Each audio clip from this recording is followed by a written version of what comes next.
Hey guys, welcome to TutorialGuru. Today we'll be learning how to make a folder on Google Drive, and now let's dive right in.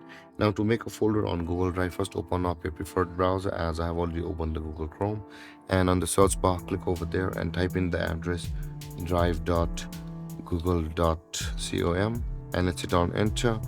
And on the next step guys, if you have not logged into your account, then you will be asked to log into your Google account by giving in your Google account credentials on the login page. And with that being said guys, on this interface, in order to create a folder guys, we'll be required to click on the drive section over here where there is the my drive. Currently we are on the home section, but we'll be required to go to the my drive, and this kind of interface will appear on your screen too, where if you right click on any part of this empty space, you can see there will be a new folder option available for us. Now in order to create a folder, let's click on that new folder button, and over here let's enter the folder name. I'll be just naming it folder 1 for demo purpose.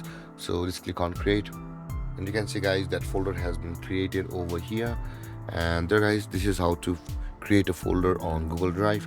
And if you have any confusions or questions regarding the topic, feel free to comment in the comment section below, and don't forget to like, subscribe and hit that bell icon for more videos. Thank you for watching guys. Peace.